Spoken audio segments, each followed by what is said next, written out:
a gente passou essa semana aqui, meditando na palavra de Deus e aprendendo a respeito. A gente iniciou a semana falando sobre o assunto do batismo do Espírito Santo, foi no domingo. Depois nós fomos para o assunto da comunhão, esmiuçando, fazendo um beabá de como a gente se aproximar de Deus. E essa noite eu volto para fechar com o assunto do Espírito Santo e ligar todo o resto da semana. Eu vou chamar você para abrir a sua Bíblia em João, no capítulo 3. João 3. No verso 1 em diante, diz assim: havia entre os fariseus um homem chamado Nicodemos, um dos principais dos judeus. Este de noite foi ter com Jesus e lhe disse: Rabi, sabemos que és mestre vindo da parte de Deus, porque ninguém pode fazer esses sinais que tu fazes, se Deus não estiver com ele. A isto respondeu Jesus: em verdade te digo, se alguém não nascer de novo, não pode ver o reino de Deus. Vamos parar aqui por enquanto. Aqui estava Jesus iniciando seu ministério e encontrando as pessoas sinceras. Sabe que sempre que eu chego num lugar para pregar, ou sempre que eu assumo uma igreja, eu começo a orar e pedindo para Deus assim: quem são os seus aqui? Conforme a gente viu ontem, lá em João 10, quando Jesus fala das ovelhas, e diz que as ovelhas ouvem a voz do bom pastor, mas as suas ovelhas respondem a esse chamado. E a gente vê que Jesus faz uma diferenciação entre todas as ovelhas e entre as ovelhas que são dele. E em qualquer igreja, Deus tem sempre todos os membros e ele tem as pessoas que são dele. Assim também aqui na época que Jesus veio. Jesus começou a fazer o ministério dele e logo aqueles que eram de Deus começaram a ser atraídos para Jesus. Você lembra a oração sacerdotal de Jesus, descrita lá em João 17, quando Jesus diz assim: Senhor, eu estou agradecendo pelos que o Senhor me deu, pelos que me deste. Esses que Jesus diz o Senhor me deu, são exatamente aqueles que se deixaram atrair por Jesus. E eu acho que não existe um lugar mais difícil para a gente estar do que a posição de mornidão. Amanhã eu vou falar um pouco mais sobre isso. Essa posição. Porque, em geral, o morno é aquele que vive no ambiente religioso, ele tem uma ideia de que ele avança espiritualmente, mas na verdade ele não é assim. Assim era Nicodemos. Um líder religioso, conhecia muito de Bíblia, conhecia muito de história, conhecia muito do passado, conhecia muito do presente, ele conhecia da política da igreja da época, ele aguardava o Messias também, conhecia as profecias, mas Nicodemos, ele foi chegando num nível de religiosidade, e existe uma diferença muito grande entre ser religioso e pertencer a Deus, muito grande, um abismo muito grande. Nicodemos já não conseguia avançar na sua espiritualidade.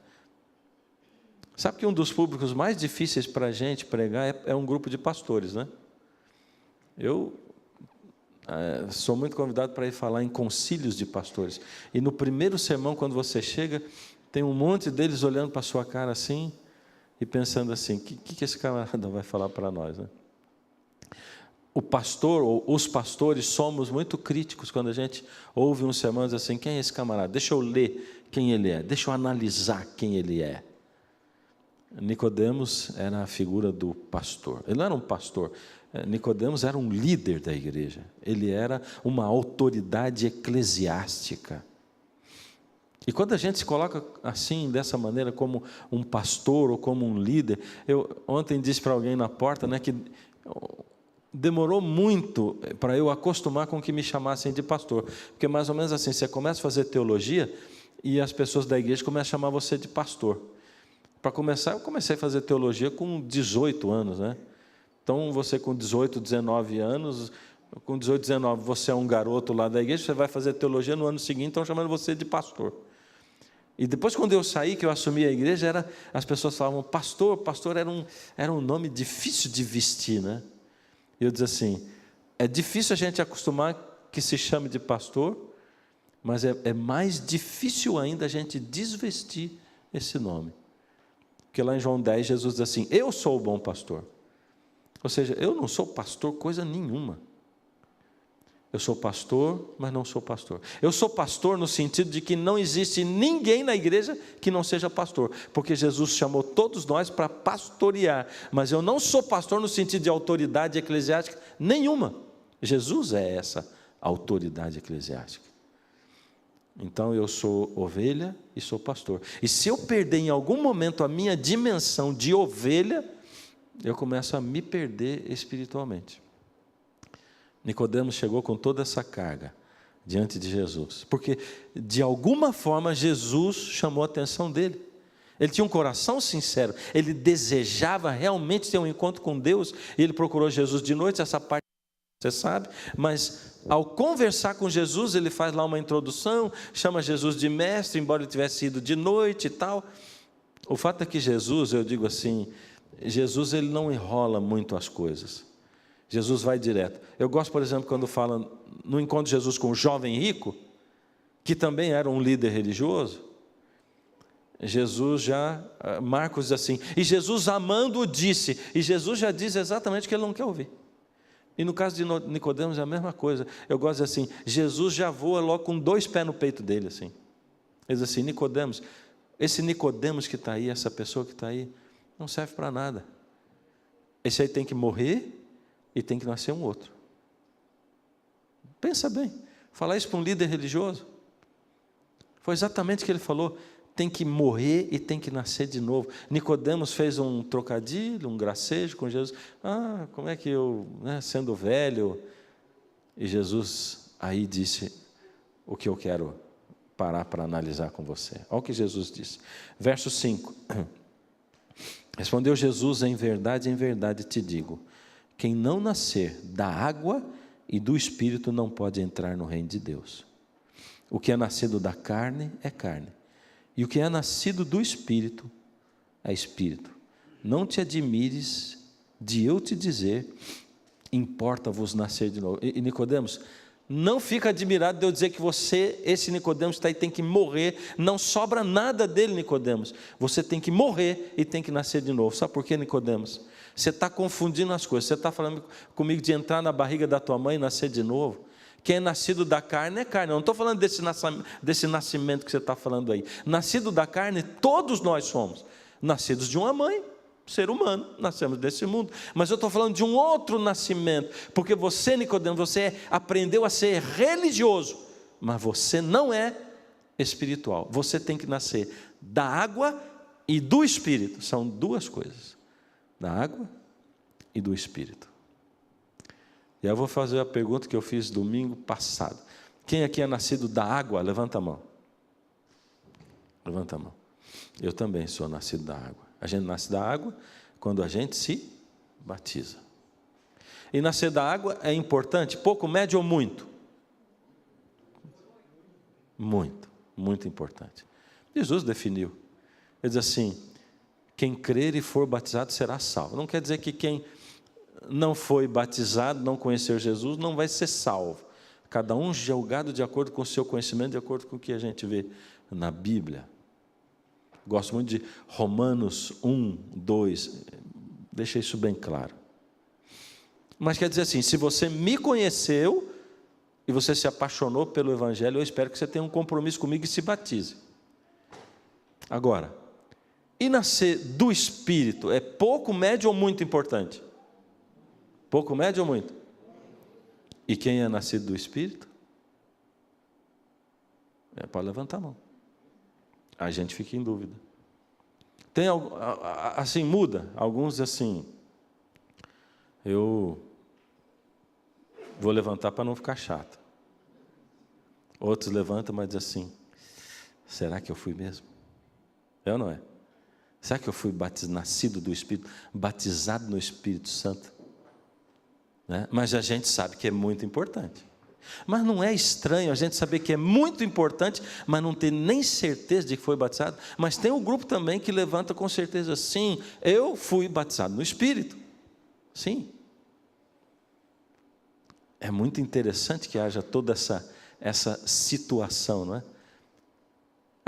A gente diz, mas a gente não tem nem certeza se foi batizado no Espírito ou não foi.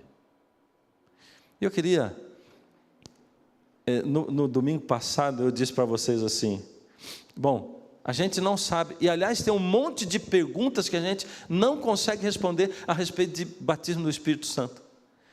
Eu me lembro uma viagem que eu fiz de avião, e aí eu estava indo para o norte do Brasil, uma cidade bem pequena, e quando você vai para o norte do Brasil, as coisas estão mudando no Brasil, mas quando você vai para o norte, para uma cidade bem pequena, você começa num avião grande, depois você passa para um avião médio, você termina num avião pequeno, e eu estava num avião pequeno, bem apertadinho, aí eram 2 poltronas, eu peguei minha Bíblia na mão, para ler durante o voo, sentei do meu lado tinha uma senhora com o cabelo, ela era vestida do jeito que a gente vê que alguns crentes andam, né? Ela parecia uma crente assim. Tem algumas religiões que as mulheres usam essas roupas características assim. Eu sentei do lado dela e comecei a ler a Bíblia, e aí ela olhou por cima assim, ela não falou nada, eu falei boa noite para ela, mas não tinha respondido antes, e aí ela olhou por cima e falou assim, que religião? Só isso. Falei, boa noite, eu sou da Igreja Adventista do Sétimo Dia. Só isso. É incrível, né? Mas uma das piores barreiras e preconceitos que tem é o negócio de religião, né? Eu até nem gosto quando entra no assunto, que religião você é? Eu gosto de começar por outro lado. Mas aí, ela passou um tempinho, ela não se conteve, ela disse assim, escuta, você pode me explicar por que vocês guardam sábado? E eu disse para ela, bom, eu teria o maior prazer de te explicar por que a gente guarda o sábado. Mas se você me permitir, eu gostaria de não te explicar por que a gente guarda o sábado. E ela, por quê? Eu digo, sabe o que acontece? Eu sou de uma religião, você é de outra. Você sabe, você não guarda o sábado, e eu guardo. Aí sabe o que eu vou fazer? Eu vou pegar a minha Bíblia e vou ficar te dando de justificativas, né, ou de provas do porquê o sábado deve ser guardado. Cada texto que eu mostrar para você, você vai ficar mais chateada comigo. E de repente a gente pode iniciar conversando e terminar cada um quieto do seu lado, bravo com o outro. Eu não gostaria que acontecesse isso. Mas, se você me permitir, eu gostaria de te contar como é que foi o meu batismo do Espírito Santo. E ela regalou um olho desse tamanho. Mas vocês são batizados no Espírito Santo na Igreja Adventista? Lógico, somos sim. Uau, e como é que isso aconteceu? Aliás, esse é um problema, porque algumas pessoas que conhecem você, de repente chegam para você e perguntam assim, na sua igreja tem batismo do Espírito Santo? E algumas vezes, pessoas dizem assim, não.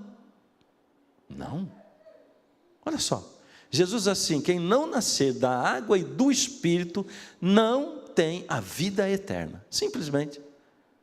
E como a gente viu domingo passado, Ezequiel 37, o vale dos ossos secos, deixa muito claro para a gente que aqueles ossos que eram ossos secos e que se transformaram em esqueletos e que depois se transformaram em cadáveres, milagres acontecendo, transformações, e quando eles eram cadáveres, o profeta diz assim, eles ainda estavam mortos porque lhes faltava o espírito. É com letra minúscula, ele está dizendo, está faltando fôlego, mas daqui a pouquinho você começa a ler, Deus diz assim, eu estou dizendo para o meu povo de Israel, eu vou enviar para eles o meu Espírito, com letra maiúscula, Deus está falando assim do Espírito Santo, e Deus está dizendo assim, Jesus está dizendo, se você não é nascido da água e do Espírito, são duas coisas, não é nascido dos dois, não pode entrar no reino dos céus. Se você não é batizado no Espírito, você está morto espiritualmente. É isso. Então, tem algumas perguntas que a gente não sabe responder. A gente não sabe responder quando eu sou batizado. Quanto tempo dura o meu batismo do Espírito Santo? Para que serve o batismo do Espírito Santo? Como que eu faço para receber? O que eu tenho que fazer para receber? A gente não sabe essas coisas, mas a gente sabe que é muito, muito importante.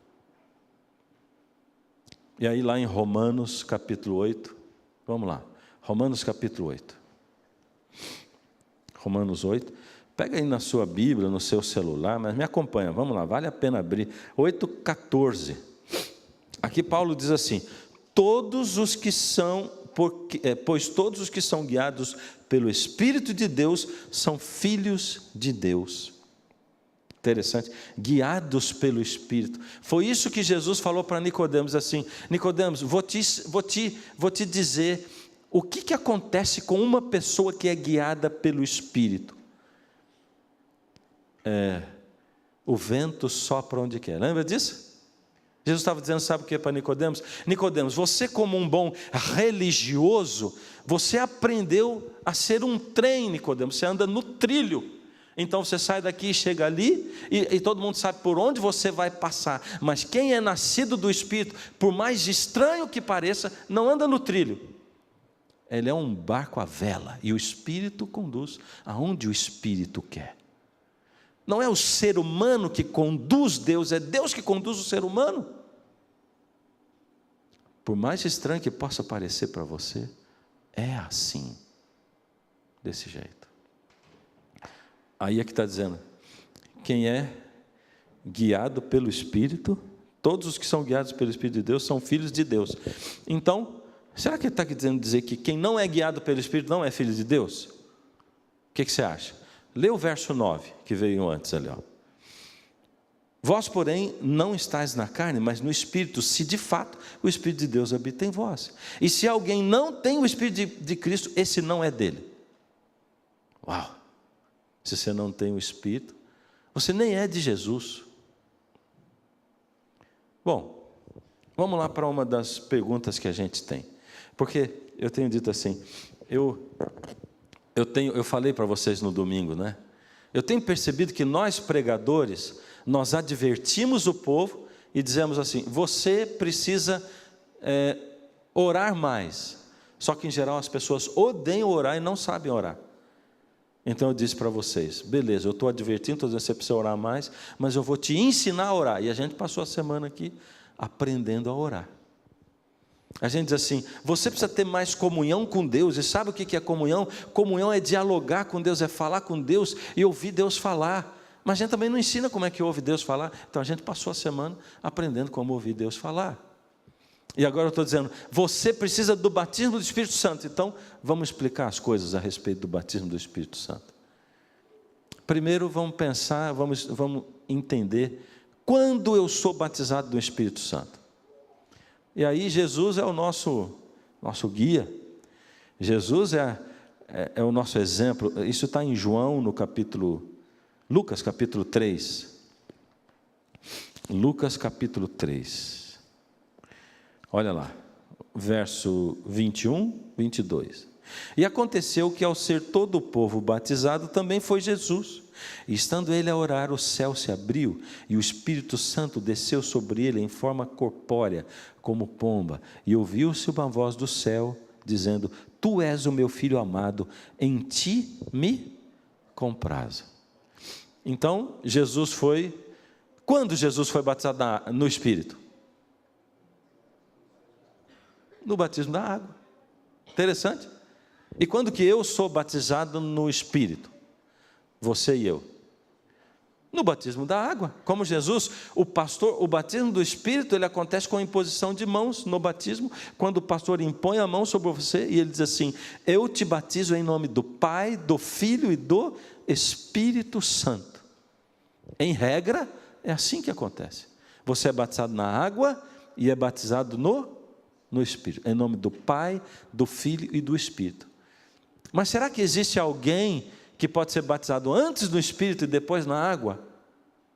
Ou pode ser batizado antes na água e só depois no Espírito? Sim ou não? Sim, tem exemplo bíblico. Lê Atos 8, por exemplo, e lê Atos 10 também. Ali tem 2 exemplos exatamente desse sentido. Gente que foi batizado antes do Espírito e depois foi para a água, e tem também gente que foi batizado antes na água e depois foi batizado no Espírito. Até porque, embora o assunto do Espírito Santo seja tão importante, fundamental, e eu vou dizer para você, se eu pudesse botar um nome nesse sermão aqui, eu vou dizer assim, o sermão seria o título, uma questão de vida ou morte, porque se você não tem o Espírito, você está morto espiritualmente. Embora seja tão importante, a maioria de nossas igrejas, quando ensina alguém e dá estudo bíblico, não tem nenhum estudo sobre o Espírito Santo. E sobre o batismo do Espírito. As pessoas vão sem saber o que é o Espírito Santo para o batismo.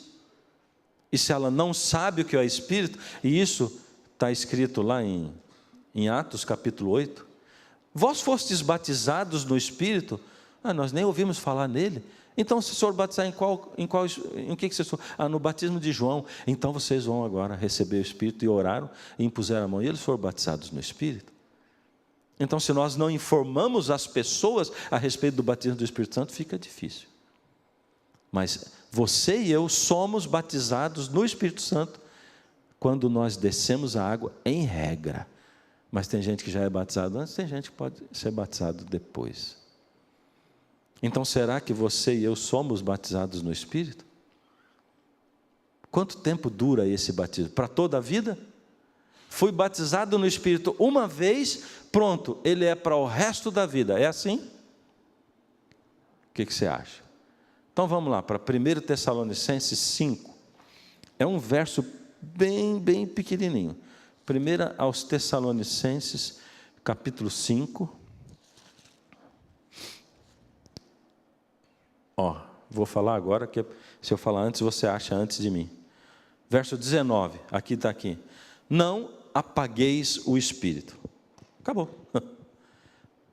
Não extingais o Espírito. Esse é um verso. Tem muitos outros versos, mas aqui está dizendo que você e eu podemos apagar o Espírito, extinguir o Espírito. Aliás, quando Jesus conta a parábola das 10 virgens, ele conta de 10 virgens que tinham a sua lâmpada, e dentro da lâmpada tinha o óleo do Espírito, de todas. Acontece que 5 delas deixam o óleo do Espírito ser consumido e ele acaba, enquanto as outras 5 continuam tendo o Espírito em dobro. Ou seja, 5 delas deixaram de ter o Espírito, enquanto as outras 5 ainda têm o Espírito. E aqui Paulo está dizendo aos Tessalonicenses: não apagueis, não extingais o Espírito. Então eu posso extinguir o Espírito. Me dá um exemplo de um personagem bíblico que extinguiu o Espírito da sua vida. Me ajuda aí, vamos lá. Tem vários, né? Mas eu gosto desse exemplo também que vocês deram. Saul, olha Saul. Saul, profeta, disse para ele: você vai por aqui, você vai encontrar um grupo de profetas, eles vêm louvando, tocando pandeiros, você vai se unir a ele, você também vai tocar o pandeiro, vocês vão por aqui. Ele descreveu tudo, tintim por tintim, diz, e o Espírito de Deus vai descer sobre você, e você vai ser transformado num outro homem, e a história confirma tudo, detalhe por detalhe, diz assim, e ele se encontrou e fez tudo aquilo e tal, e ele foi transformado num outro homem. O Espírito desceu sobre Saul na sua plenitude, já no Antigo Testamento. Porém, Saul foi negando Deus tanto, que o Espírito saiu, e quando o Espírito saiu, aconteceu o que Jesus disse: quem pertenceu a Jesus tem que tomar cuidado, porque uma vez estando o Espírito lá dentro, quando o Espírito sai, vem um monte de demônios que tinham sido tirados de lá, e eles voltam lá para dentro. Pior ainda, isso aconteceu com Saul, espíritos demoníacos tomaram conta de Saul, e Saul se perdeu completamente. Ele apagou o espírito da vida dele. Uau! E como é que eu tenho que fazer para o espírito não se apagar da minha vida? O que eu tenho que fazer?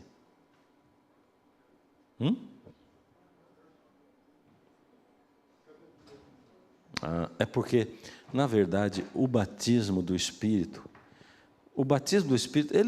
eu não posso dizer que você tem que ser, mas posso dizer, você tem que ser. tem que ser batizado todo dia. É como a vida a dois, marital, é o casamento. Sabe como é que é o casamento? O casamento ele é tão intrucado, esse relacionamento, que o meu primeiro casamento durou só 5 anos.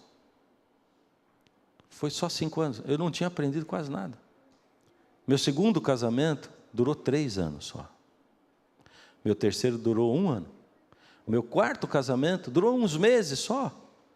O quinto casamento durou só uns dias. E demorou muito para eu descobrir que a gente tem que casar todo dia com a mesma mulher, porque todas essas vezes foi com a mesma mulher que eu casei de novo, entendeu, né? Estava assustado. Quando eu falei o primeiro, ou seja, não... Espera aí, mas, né? Com a mesma mulher. A gente tem que casar todo dia com a mesma mulher, todo dia. Sabe aquele voto que a gente faz? Tem que ser todo dia. Você tem que escolher estar com ela e casar com ela. E com o Espírito é a mesma coisa. Você tem que decidir todo dia entregar a vida a Deus.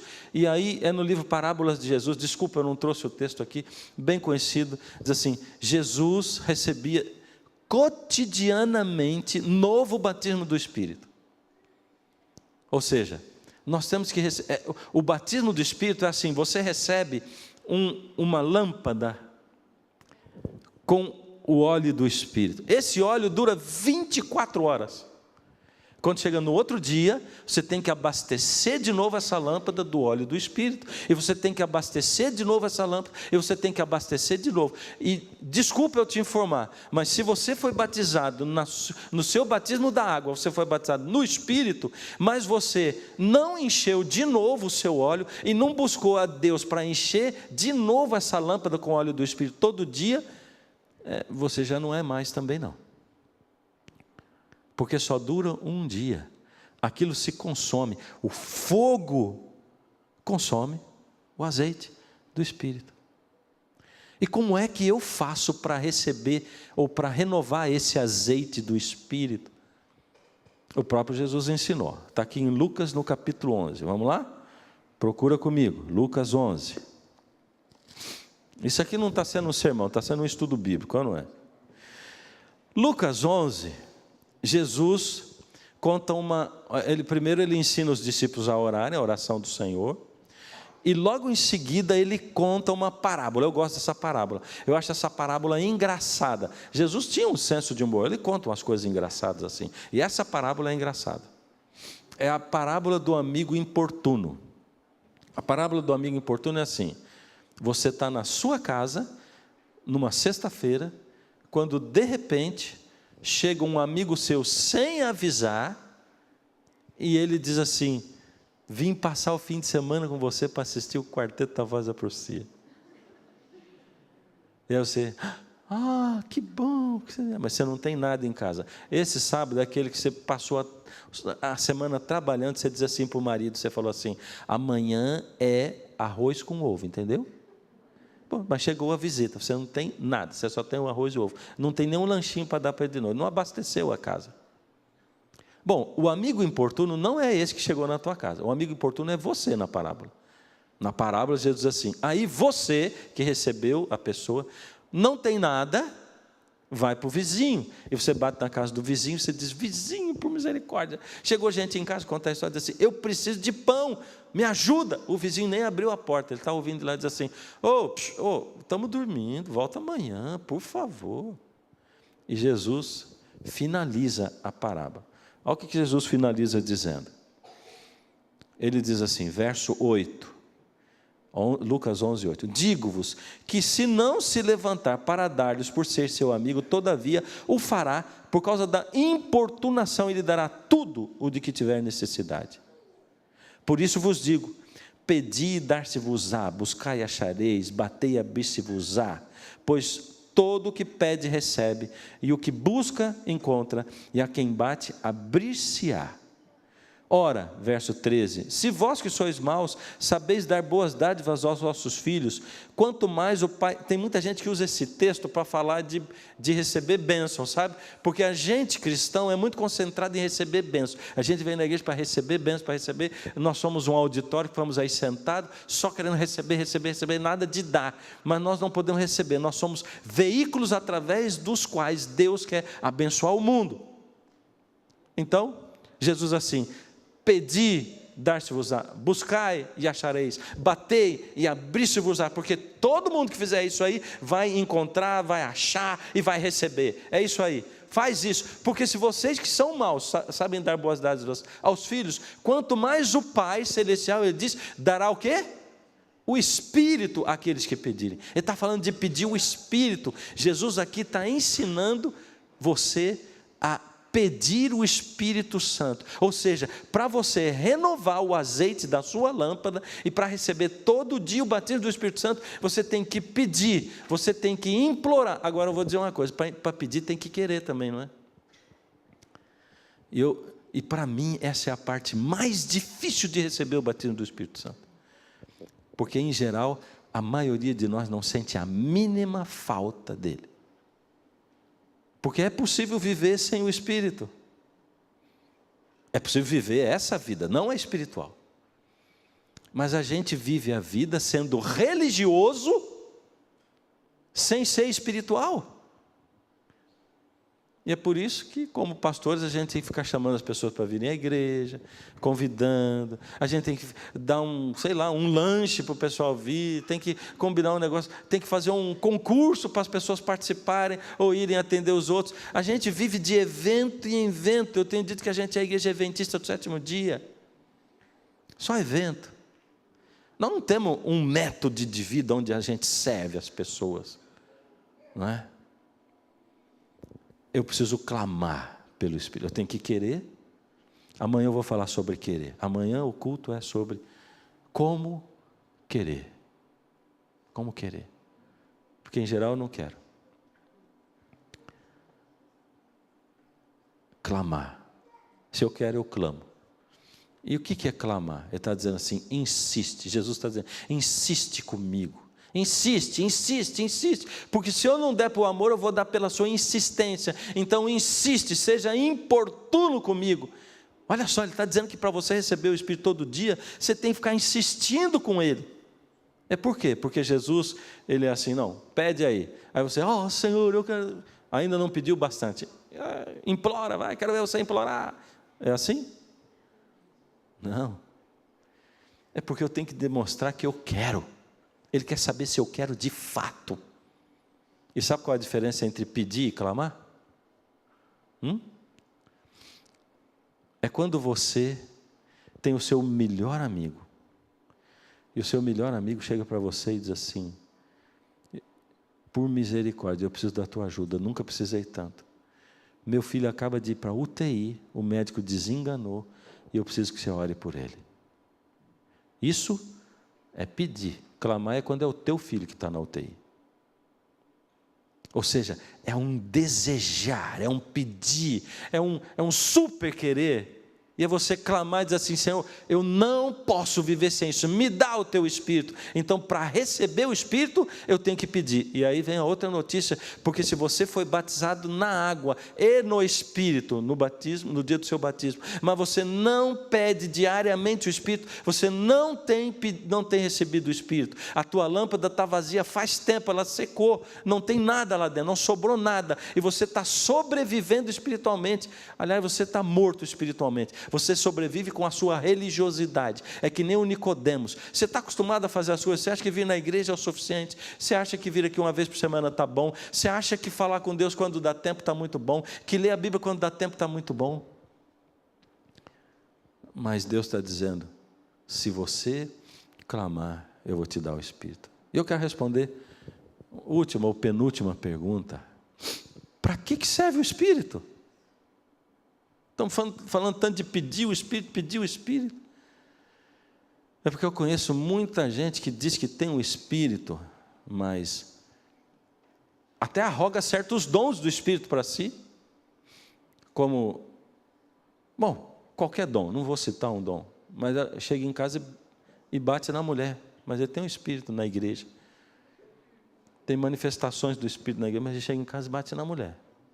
Às vezes ele não bate, mas ele agride verbalmente a mulher, ele rebaixa a mulher. E às vezes ele nem agride verbalmente, mas ele simplesmente ignora a mulher, o que é também talvez pior ainda. Não é? Para que serve o Espírito na minha vida? Sabe que um tempo atrás, aí, talvez uns 4, 5 anos, eu estava muito incomodado com Deus e reclamando com Deus. Eu estava cobrando Deus sobre um assunto que eu queria saber. É porque há uns 9, 10 anos atrás, eu vivi uma experiência espiritual, comecei a viver uma experiência espiritual diferente na minha vida, de busca de Deus. Naquela época, 9, 10 anos atrás, eu senti no meu coração que Jesus ia voltar nos próximos 5 anos. Eu nunca fui maluco de subir no púlpito para dizer isso, né? Porque Jesus disse que a hora ninguém sabe, mas no meu coração era um sentimento: Jesus vai voltar em 5 minutos. Por quê? Porque tudo que Deus falava comigo na Bíblia era assim: levanta, não dá mais tempo, o tempo terminou, eu estou voltando, levanta, fala, não se esconde, abre, fala. E ele continua falando isso, né? Até hoje. Naquela época, que eu tinha ideia que Jesus voltava em 5 anos, passou o primeiro ano, o segundo ano, o terceiro ano, e quando chegou 3 anos e meio, eu comecei a ficar muito frustrado. Porque eu percebi que dos 5, 3,5 já tinham passado, Jesus não tinha voltado, e a situação do mundo indicava que não dava para ele voltar em 1 ano e meio. E aí eu já comecei a ficar assim. Passou mais 1 ano, aí eu fiquei muito frustrado mesmo, porque eu dizia assim: Senhor, como é que o Senhor fica falando para mim, para eu pregar, para levantar, para falar, que não dá mais tempo, que chegou a hora, o Senhor fala tudo isso para mim? Que eu acho que é a mesma coisa que ele falava para o pastor Rabelo, que ele diz assim: essa é uma mensagem de fé e esperança, que anuncia a volta de Jesus, breve virá, e Jesus não veio breve num tempo humano ainda não. E aí eu comecei a ficar chateado com Deus, assim: Senhor, o Senhor aquece o meu coração, e o Senhor não voltou ainda, e nem parece que vai voltar tão já, nos próximos 1, 2, 3 anos. E aí eu comecei a perguntar para Deus: Senhor, me mostra pelo menos, me mostra se falta pouco, se falta muito. Não quero saber o dia nem a hora, mas eu quero saber. Quando a gente viajava com os meninos pequenos, eles estavam acostumados a viajar muito, a gente morou muito longe dos nossos pais, moramos em Brasília, em São Paulo, e a gente fazia viagem de 13 horas de carro, e para cantar, levava os meninos, e mais mala, e equipamento de som dentro do carro. Então, eles tinham uma pergunta célebre: saía de viagem, passou meia hora, eles já estavam perguntando: pai, está longe, longinho ou lonjão? Perto, eles sabiam que não estava, né? Era longe, longinho ou lonjão. E estava eu assim perguntando para Deus: longe, longinho ou não? Como é que é? Falta quanto tempo? Naquela época eu estudei o livro de Jeremias. E teve uma coisa que me deixou mais bravo ainda, porque eu descobri que Deus mandou Jeremias anunciar um juízo iminente, e levou 40 anos para acontecer o juízo. Aí eu olhei aqui e disse assim: ah, não, Senhor, 40 anos não.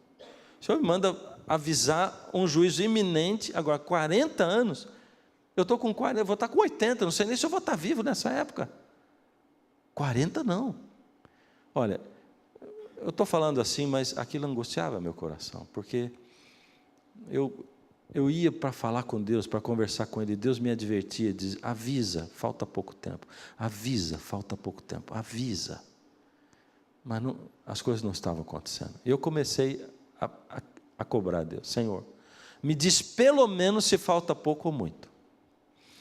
Aí um dia eu estava, num domingo à noite, na minha igreja, eu estava em Curitiba nessa época, um dos pastores auxiliares meus, cunhado do Jairo, ele pregou sobre o livro de Atos. Eu achei maravilhoso, foi inspirador para mim.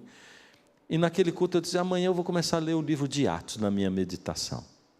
Como era uma segunda, era meu dia de folga, naquele dia eu acordei mais ou menos umas 3 horas da manhã, para poder dedicar aquela madrugada para estar com Deus. E aquela madrugada todinha, eu orei para Deus, passei muito tempo em oração com Deus, e a minha conversa com Deus era justamente esse assunto, cobrando de Deus, assim: Senhor, quando vai ser? Não quero saber o dia, a hora, mas falta muito ou falta pouquinho? Senhor, por favor. E quando eu terminei de orar, fui para o livro de Atos, para começar a ler o livro de Atos. E Deus falou comigo e me respondeu o quando. Vamos ler lá? Em Atos? De repente a gente deixa para o culto de amanhã também, pode ser. Essa resposta, o que vocês acham? Atos, vamos lá. Atos. Aliás, foi logo no começo do livro de Atos, num verso que eu conhecia, fazia. Como diz o outro, estou careca de saber, né? Mas eu li o verso 1, 2, 3, e quando chegou no verso 6, então os que estavam reunidos lhe perguntaram: Senhor, será este o tempo em que restaures o reino de Israel? Olha, eu não sei se você está acostumado a conversar com Deus e ouvir Deus falar através da palavra também, como a gente viu ontem, mas para mim, que passei a madrugada falando com Deus perguntando para Ele quando seria o tempo, e aí aqui aparece assim: então os discípulos perguntaram: quando será que vai instaurar o reino? Naquela mesma hora bateu no meu coração, disse: Deus vai me responder. E Deus respondeu. Respondeu-lhes: não vos compete conhecer tempos ou épocas que o Pai reservou pela sua exclusiva autoridade. Ou seja, sabe o que Deus respondeu? Diz assim: não é da tua conta. Quer dizer, não vos compete. Quando eu li isso, naquele dia eu parei de insistir com Deus, porque Deus diz assim: para de me perguntar o quando, não é da sua conta, não é nem da minha conta, é o Pai que reservou. Você não lembra isso? Então para de me perguntar se está perto ou longe, vai fazer a tua parte. Mas Ele não parou aí, Ele diz assim: mas recebereis poder ao descer sobre vós o Espírito Santo, e sereis minhas testemunhas tanto em Jerusalém, como em toda a Judéia e Samaria, e até os confins da terra. Ou seja, Ele falou assim: para de me perguntar quando, se está perto ou se está longe, não é da tua conta, eu estou mandando você falar, você fala. Agora, tem uma coisa que você tem que fazer: você precisa receber o poder do Espírito Santo na sua vida. Para que você precisa receber? Para você ser testemunha em todos os lugares por onde você for, porque você hoje não é minha testemunha. Sem o Espírito você não é testemunha, você é um arremedo de testemunha. Para você ser cristão de fato, você tem que ir atrás do Espírito, tem que buscar o Espírito.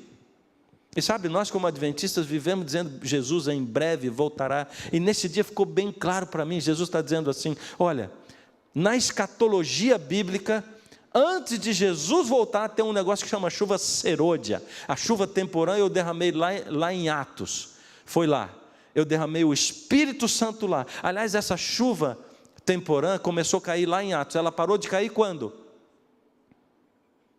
Começou lá, parou quando? Ela não parou, a chuva temporã está caindo até hoje. Ora, se ela não parou, por que você e eu não estamos recebendo essa chuva? E é por isso que Ellen White diz assim, que quem não receber a chuva temporã não está apto para receber a serôdia. Ela começou a cair lá e não parou ainda. Ou seja, chuva temporã é a mesma coisa do que batismo do Espírito Santo, diário, é a mesma coisa. Então você já tira isso da sua cabeça também, já sabe a resposta. O que é chuva temporã? É o batismo diário do Espírito, desse Espírito que foi derramado em Atos e que continua sendo derramado até hoje. E o que é a chuva serôdia? A chuva serôdia é a porção dobrada do Espírito que vai ser derramada antes da volta de Jesus. Então, na escatologia, na sequência dos acontecimentos finais, antes de Jesus voltar, tem que ser derramado o Espírito Santo coletivamente sobre o povo de Deus. Ou seja, eu acho que nós precisamos começar a falar do Espírito Santo para que Jesus possa voltar. Eu estou falando Jesus vai voltar, Jesus vai voltar. Eu não preciso parar de falar isso, mas eu preciso dar ênfase no Espírito Santo, porque sem o Espírito eu não sou cristão, eu sou religioso, arremedo de cristão, eu sou um morto vivo. Aliás, a Bíblia é a primeira em falar em Walking Dead. Porque o camarada, ou a mulher, o homem ou a mulher, que não tem o Espírito, é um morto vivo. É isso. Walking Dead.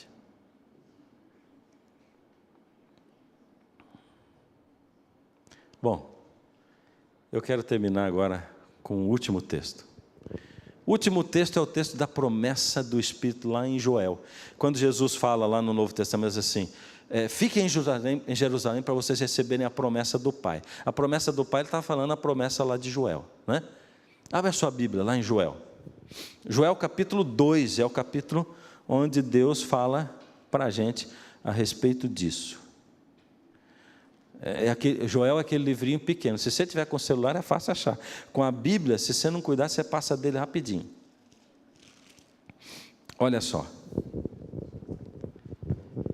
Verso 28 diz assim: e acontecerá depois que derramarei o meu espírito sobre toda a carne, vossos filhos e vossas filhas profetizarão, vossos velhos sonharão, vossos jovens terão visões. E o texto continua.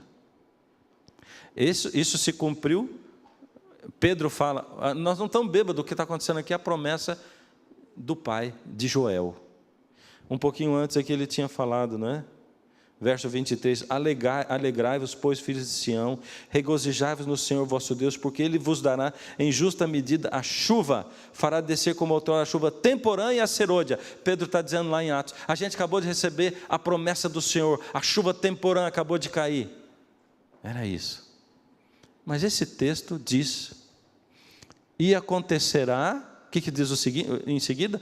E acontecerá?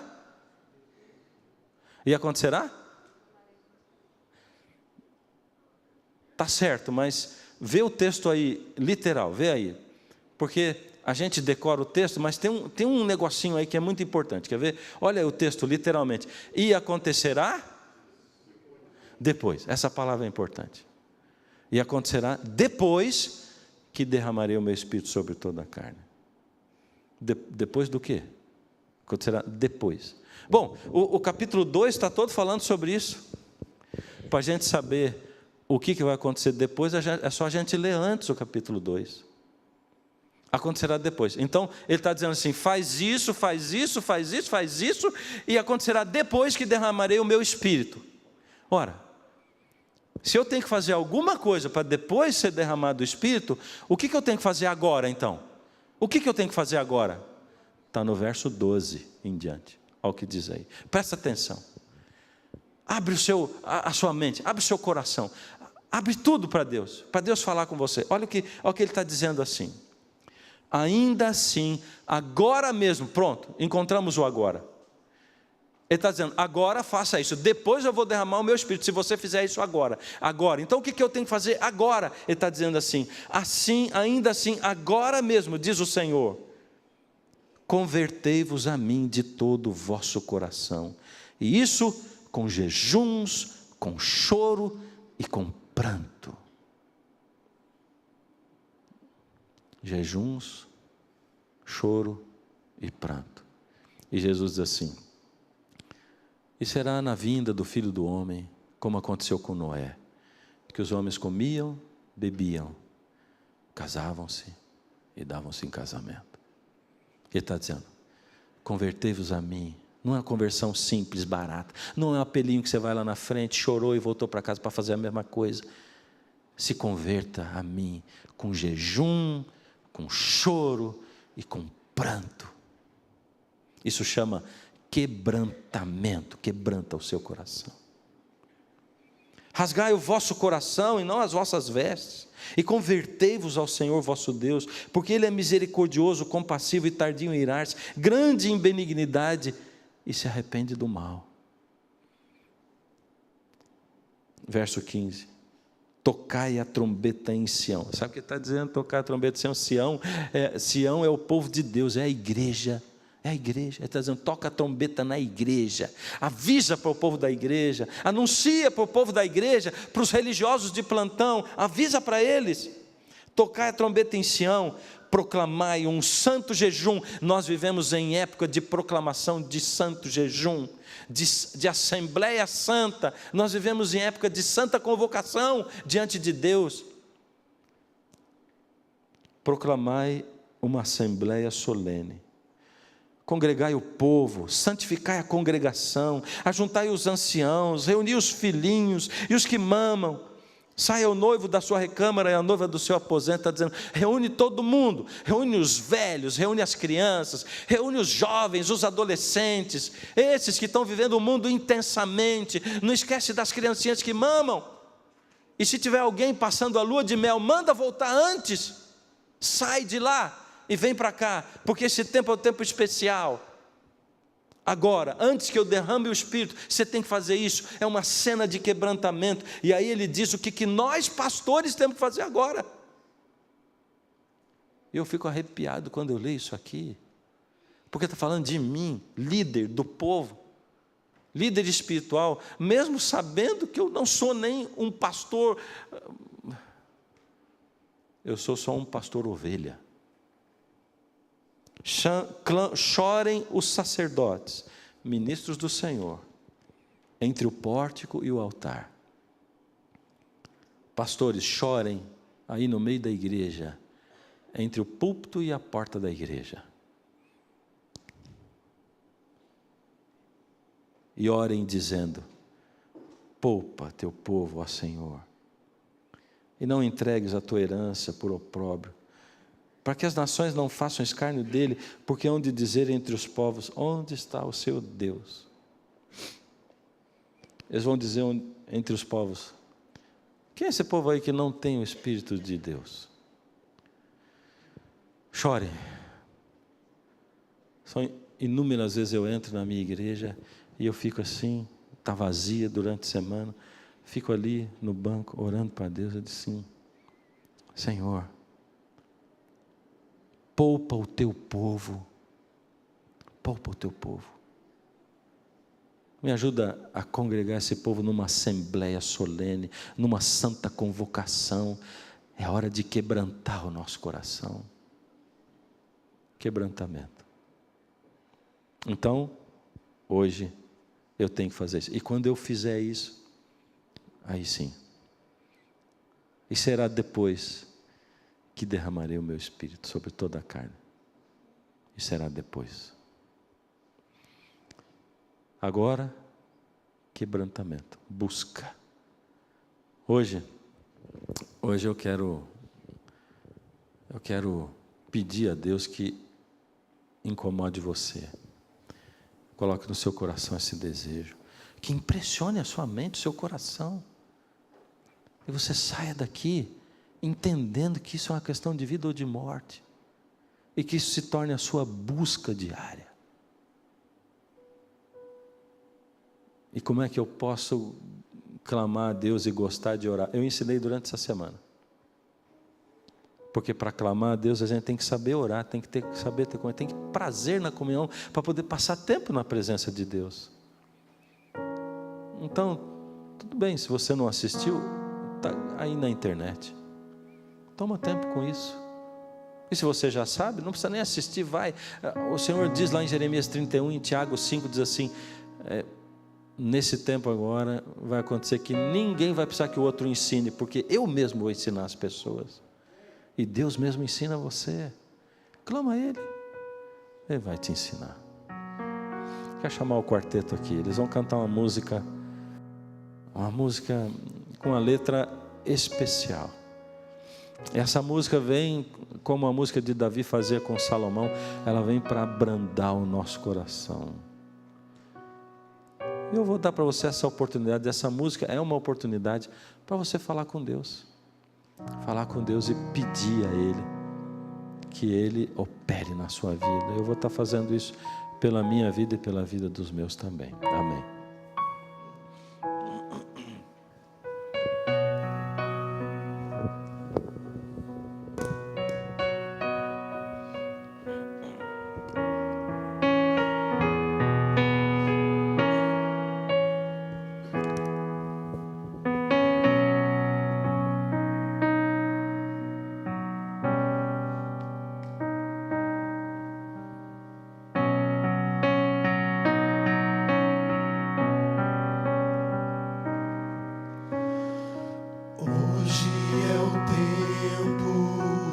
buscar mais a Deus, de dobrar os joelhos e rogar por poder, permitir que o Senhor possa então atuar com milagres espirituais.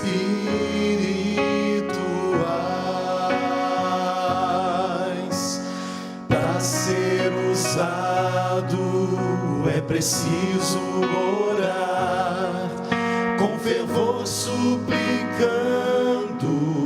pela libertação dos desejos da carne, dos prazeres do mal e o batismo do Consolador.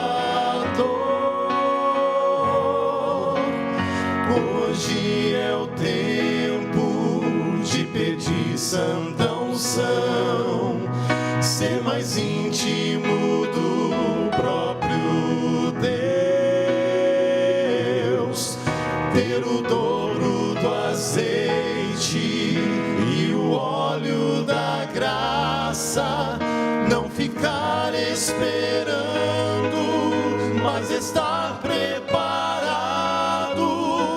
A chuva já cai, temos que nos molhar. Deus tem pressa, Ele não vai tardar.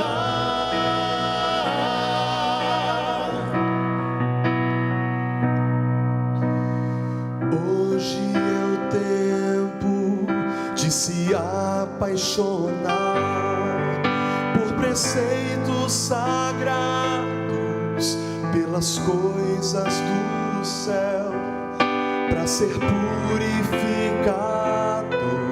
pelo sangue da cruz e a esperança então proclamar com um poder que ninguém jamais viu. Nós seremos canais para pregar salvação, viveremos na graça para a glória de Deus, e a seara então surgirá. Hoje é o tempo de pedir santa unção, ser mais íntimo do próprio Deus, ter o dobro do azeite e o óleo da graça, não ficar esperando, mas estar preparado. A chuva já cai, temos que nos molhar. Deus tem pressa, Ele não vai tardar.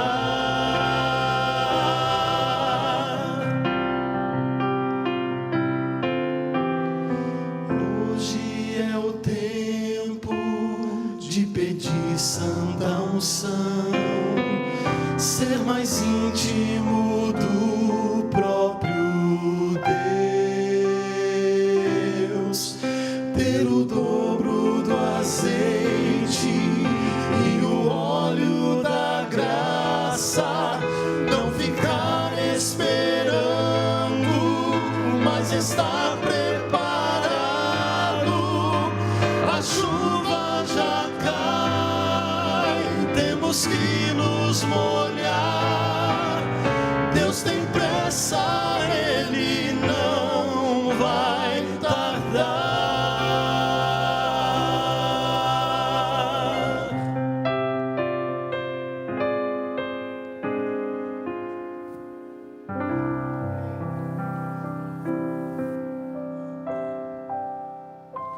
Vamos orar.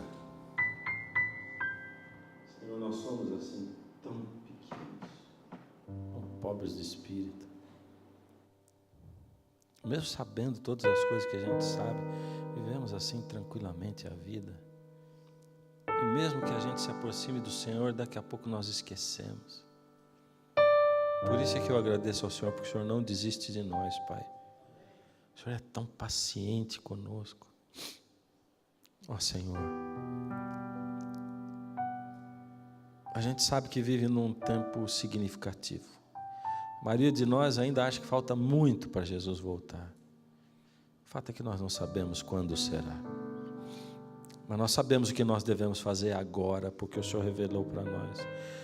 Agora é tempo de quebrantamento, de entrega, é tempo de buscar o Seu Espírito, Pai, para que a gente possa ser cristão de fato. Nós estamos aqui, Senhor, em conjunto, viemos a esse lugar, nos reunimos como uma igreja aqui nesse templo, e eu, Pai, quero interceder por mim e pelos meus irmãos, somos todos iguais. Quero interceder pedindo, Senhor, por favor, coloca no nosso coração, na nossa mente, em nós, essa sede insaciável pelo Teu Espírito, esse desejo. E ao Te buscarmos, Pai, nos dá aquilo que o Senhor prometeu. Obrigado, Senhor, por esse momento. Obrigado pela Sua palavra. Oramos em nome de Jesus. Amém.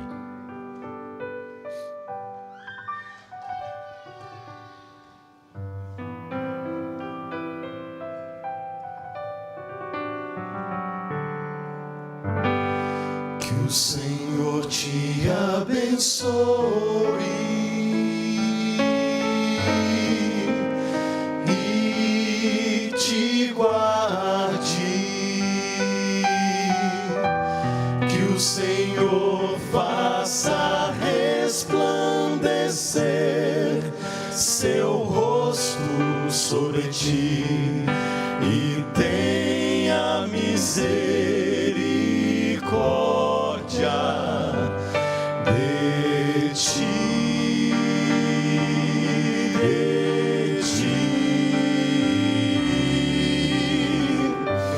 Que o Senhor sobre ti levante o seu rosto e te dê a paz,